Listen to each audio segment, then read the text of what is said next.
Good day, Dark and Darker Dungeon Delvers. Between data mining and the most recent Q&A with Ironmace developer SDF, we have a pretty clear picture on what is on the way for playtest number 5. Now, playtest number 5 will take place from April 14th until April 19th, and then after that, the early access persistent server will be coming our way, and that's slated for late April, but most likely I would say it's coming in May, probably late May as well, since they're going to be adding a lot of features for early access. Now, this video is going to cover a lot of the information for playtest number 5 and what's coming for early access and beyond. So some of this stuff has never been seen before, and so we're going to start with Dark and Darker's first finished map cycle. It's going to take about 30 minutes if you plan to adventure from 1F, the Ruin map, all the way down to B2 Inferno to fight the bosses.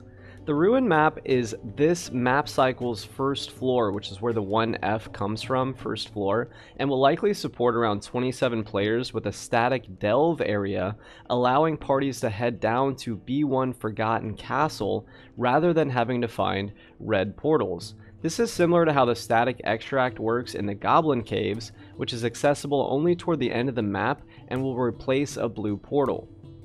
B1 Forgotten Castle supports 18 players and will be significantly harder than the Ruin. SDF also said that more traps will likely be in place for this playtest, and that players can start to utilize both traps and the environment to their advantage in the very near future. We mostly only have speculation to go on for what we can expect monster-wise for 1F the Ruins at the moment, but SDF alluded to some fantasy-style creatures. The Quarterstaff and Short Sword from last playtest both found their way into the hands of most of the classes, and more new weapons are on the way for PT5, such as one-handed crossbows and possibly wands, which will allow non-magical classes the chance to do a little mischief and magic of their own. A new type of potion could also be coming this playtest, which may be the anticipated protection from magic damage, which will help us combat the bosses and prevent some damage from wizards, ignited and divine struck weaponry, as well as rogue poison. Some class changes and balancing is also on the way as usual, and we actually have a lot of insight for how that is going to affect the current meta. Barbarians will be receiving a nerf, most likely to axe specialization, which was giving plus 10 damage to all axes, including the Francisca throwing weapon, making barbarians lethal at both close and mid-range. Fighters will be receiving some new perks and skills, which should give them a little more uniqueness, while the rogue is slated to become more fun with its utility, including the ability to infinitely pickpocket while hidden. SDF also expressed that the rogue was a bit tough to play at the moment, and said they plan to make rogues a bit more lethal, which sure sounds like a buff to me.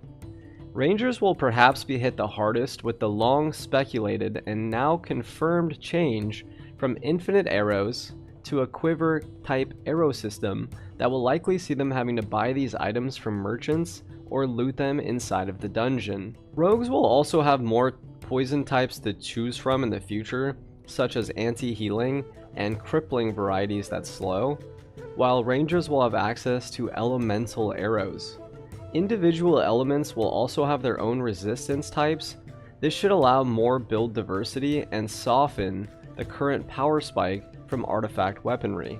Minor changes and increases to our quality of life are also on the way with updates to the trade guild, better looking for group rooms, including one specifically for high roller, and the Lich and Ghost King are slated to be tuned, along with a balance to drop rates, and perhaps most importantly, high roller lobbies will be locked, so only characters level 15 and higher can queue for it.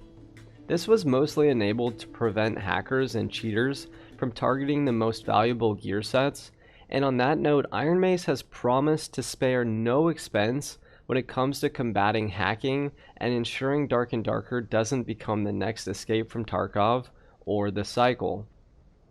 That covers a lot of the important changes that we will see in the upcoming playtest, but we also have quite a bit of information regarding early access and beyond. Primarily, there has been a lot of interest in the Bard class, which will be the 7th class and the first to release since our original 6.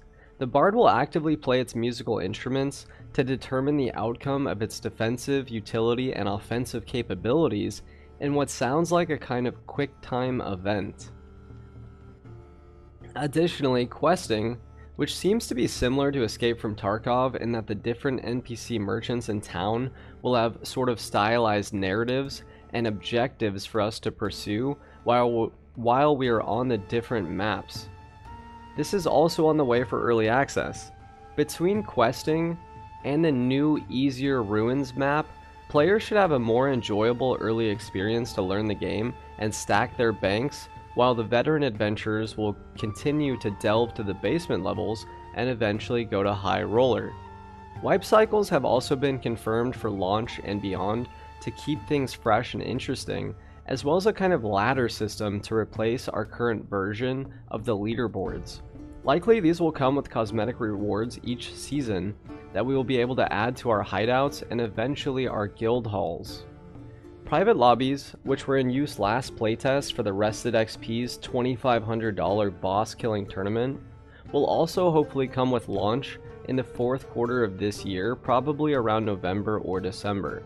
This could give players a chance to do interesting things like 6 vs 6 or 12 vs 12 inside the Ruins map, or even get 11 competitive solos together for a Goblin Caves tournament. Finally, Ironmace wanted to really hammer in that they will be targeting hackers at the kernel level, and also fighting RMT, real money trading, to keep the game fair and balanced for everyone.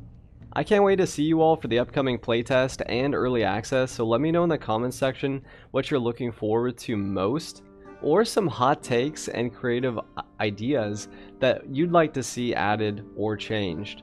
Please like, comment, subscribe, and leave some constructive criticism, and as always, I'll see ya for the next one.